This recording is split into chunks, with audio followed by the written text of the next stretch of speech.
Alright, guys, I don't know if we're live, but try to pop up the screen. Share the screen.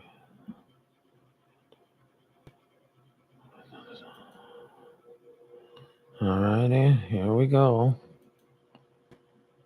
Alright, guys, this is Jim Cantore from the Wheather channel, and it is his reactions. It's a montage of his reactions to thunder snow. I think it's hilarious. So here we go. Oh, yes! Yes! Yes! We got it, baby! We got it! We got it! Woo! Woo! We got it! Yes! Listen to that! Listen to that! Oh, baby! Just got it! Oh, again! Again! That's a twofer! That's a twofer, baby! Yes! That's a twofer! Twofer, baby! Oh, my goodness! Yes! Yes! Again! That's a three! You gotta be kidding me! You gotta be kidding me! Cataract! 3, baby, in 10 minutes. Oh, my God! The winds have really picked up and through here. And there's another one. That's number... You got to be kidding me.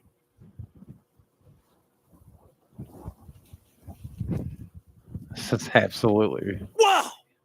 And he's doing this live on air. You can have your $500 million jackpot in Powerball or whatever the heck it was, but I'll take this, baby. Four lightning strikes, 4 episodes of Thunder Snow. I could hear thunder, so we had another one. So we actually had five strikes, 5 thunder. I mean, this is just a total change. Literally within an hour. Was that another one? Was that? Get the quality. Oh my God, dude, that's number 6. You got to be kidding me. Where's that? Dude, I'm telling you, this is Chicago. Postel, this is Chicago all over again. We're just sitting in the middle of it.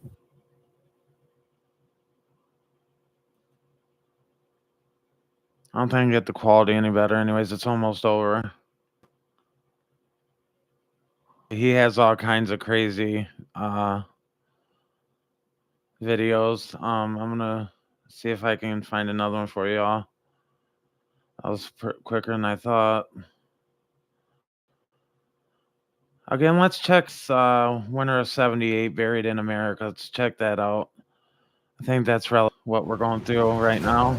Star systems like 98.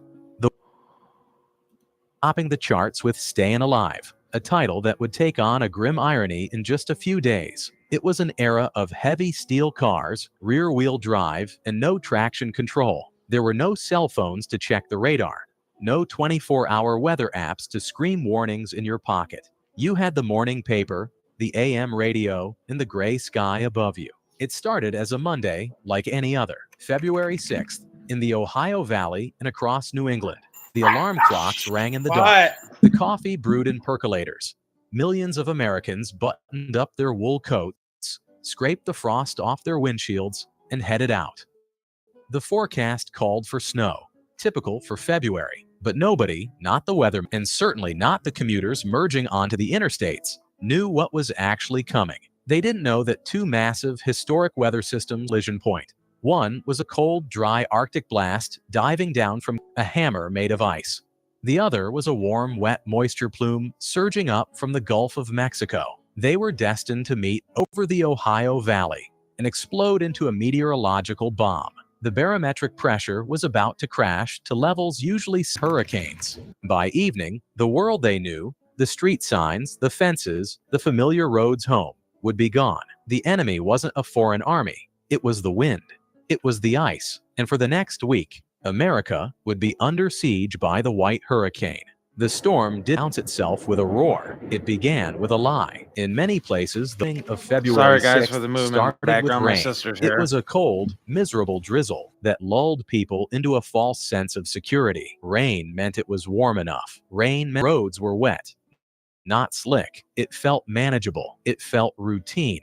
People looked out their office windows at 10 a.m. and saw gray, slushy streets. They thought about dinner. They thought about the weekend. They didn't think about survival. But the trap was already closing. Around midday, the temperature didn't just drop. It plunged off a cliff. Within an hour, the rain turned to sleet, peppering the windows like buckshot. Then the sleet turned to snow. But this wasn't the fluffy, romantic Christmas snow. This was heavy, wet, concrete snow. And then came the wind, the gust. It screamed. It sustained speeds of 50 miles per hour. In coastal New England, gusts hit 100 miles per hour. It was a wind chill of 50 below zero. The transition was so violent that the National Weather Service couldn't update the forecast fast enough. People in Cleveland and Boston reported their ears popping, the physical pressure of the atmosphere collapsing around them. The rain that had fallen in the morning flash froze into a sheet of black ice, and on top of that ice, the snow began to pile up at a rate of 3, 4, sometimes 5 inches an hour. The deception was over. The ambush had begun. The trap sprung in the early afternoon. This is where the story of 1978 turns from a weather event into a day. The schools were full. The factories were running. Were busy. And when the sky turned black and the snow began to blind the windows, everyone made the same decision at the same time. I need to get home. Millions of cars flooded the highways simultaneously. The result was catastrophic. On Route 128, the beltway around Boston, the traffic slowed to a crawl. Then it stopped, and then it was buried. This wasn't a traffic jam. It was a mass casualty event in slow motion. The snow was falling so fast that the plows were rendered useless. A plow would clear a lane, and 5 minutes it was impassable again. Drivers sat in their idling cars, watching the whiteout consume the world. The car in front of them.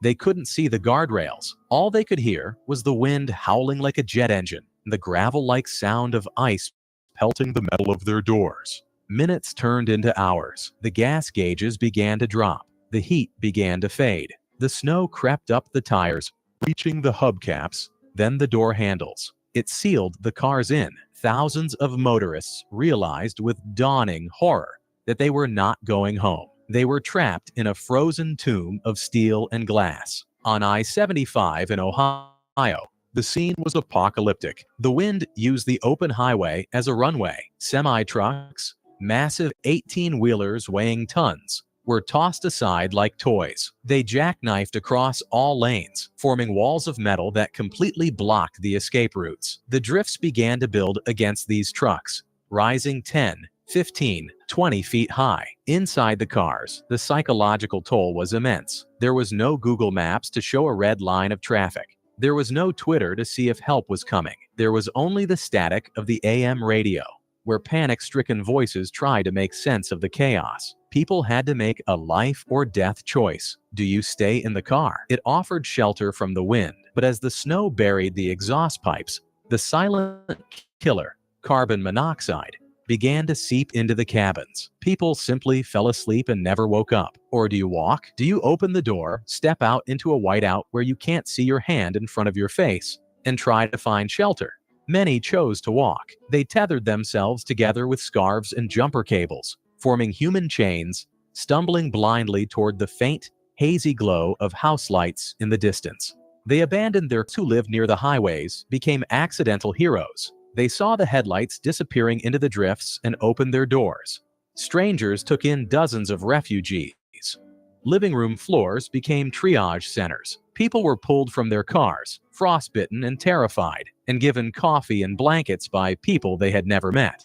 But on the road, the silence descended. As the engines died one by one, the highway, the symbol of American freedom and movement, became a graveyard. As the sun went down, though you couldn't see the sun, only a gray, swirling void that faded moved to the home. The storm wasn't done with the roads. Now it came for the houses.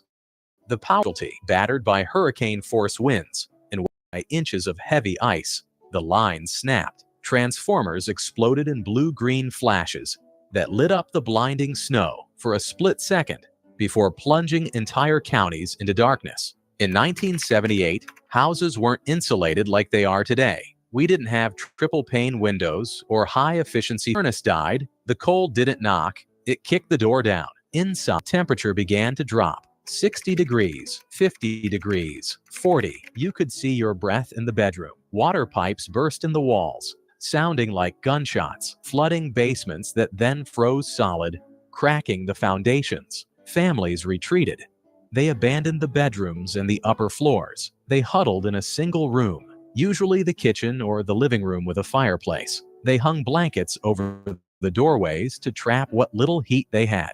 They pulled mattresses off the beds and laid them on the floor in front of the fire. You simply endured.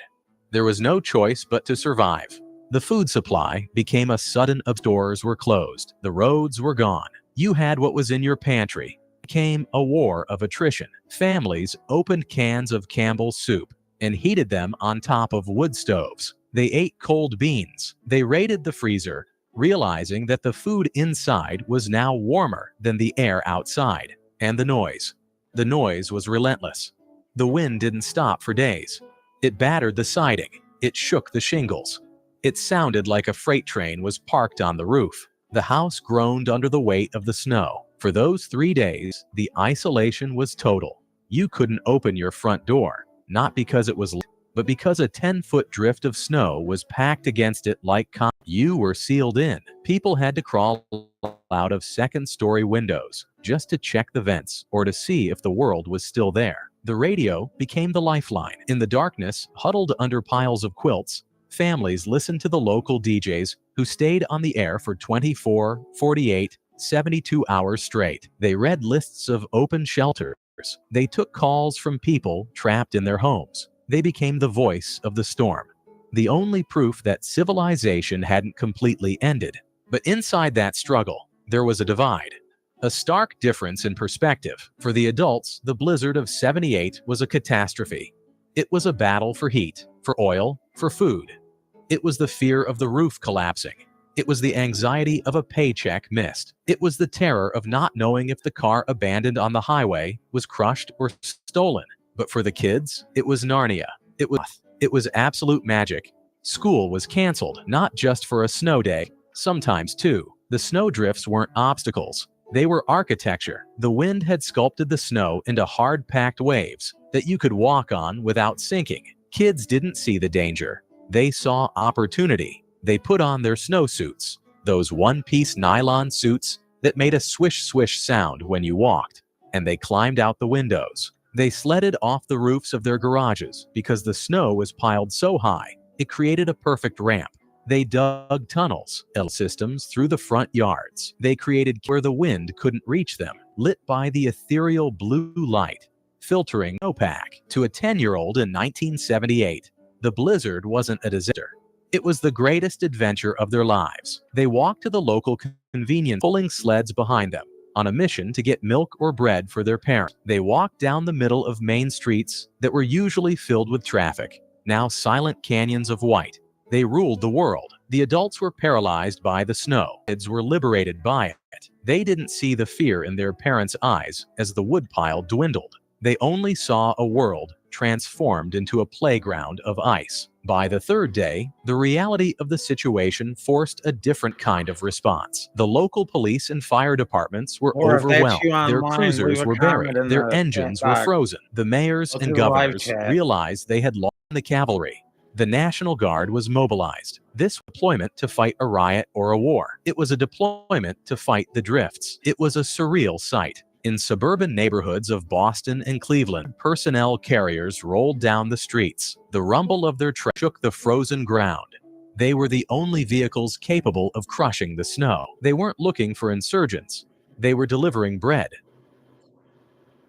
Ever wondered what your home looks like from space? Sorry about the commercial. Enter your address and get a view of your home right.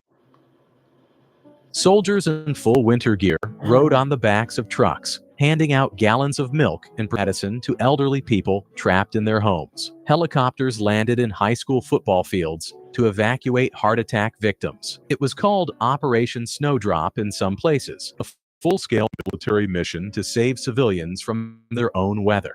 But the military couldn't be everywhere, and this is where the true spirit of the blizzard revealed itself. The snowmobiles became a navy. In towns across England and the Midwest, anyone who owned a snowmobile became a first responder. These weren't government employees. They were just guys from the neighborhood. They organized I don't know about themselves y'all, into but that rescue sounds like squads. fun to They me. ferried doctors to hospitals, weaving through the buried cars on the highway. They carried police officers to crime scenes. They brought insulin to diabetics and baby formula to panicked Again, more mothers. of that They you go strapped to the toboggans live to the chat back of their sleds and moved and groceries, type in hate or firewood, and something. people. Everybody know For a it's you. week, the laws of the road didn't apply. The snowmobile was king. It was the American spirit distilled to its essence. When the people step up, and the neighbors. There was no social media to post a status asking, and people did. They put on their snowshoes and trekked next door. If you had a wood stove and your neighbor didn't, your house became the neighborhood shelter. Strangers slept on living room floors. People shared what little they had: cans of tuna, candles, batteries. If a car was stuck, 10 people appeared out of the mist to push it. There was the adversity stripped away superficial barriers of society. In the face of the storm, everyone was equal.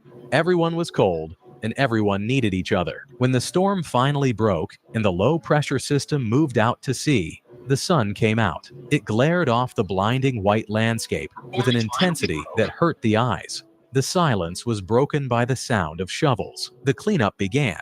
It wasn't just shoveling, it was excavation. It was archaeology. We dug out cars that looked like igloos, having to guess which lump of snow was a Volkswagen and which was a mailbox. We found roads that had been missing for a week. The sheer volume of snow was staggering.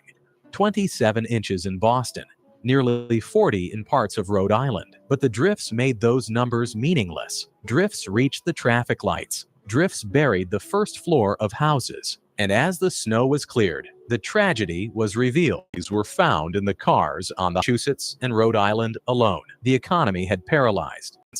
Roofs of arenas and warehouses collapsed under the weight. It took weeks for life to return to normal. The snow didn't fully melt until May. Corners. The great blizzard of 1978 changed us. It generation to respect the sky. It exposed the fragility of our modern systems. How quickly the highways can close. How fast the pie. How thin the veneer of civilization really is when the temperature drops. But it also revealed our strength. We remember it not just for the records broken or the tragedy of the lives lost, but for the way we huddled together in the dark, waiting for the plow. It was the storm that buried America, but it was also the storm that we could dig ourselves out. For those who lived through it, the winter of '70 isn't just a weather event. It's a benchmark. It's a badge of honor. It's the story you tell your grandkids when they complain about an inch of slush or a canceled bus. You lean back, you look them in the eye, and you say, "You think this is snow?" Let me tell you about the time we walked out of the second-story window. It was a time of hardship, yes. It was a war against the wind. But looking back, through the lens of history, it was also a time when we saw the best in ourselves, reflected in the white, frozen mirror of the storm. We survived white hurricane, and we will never forget it.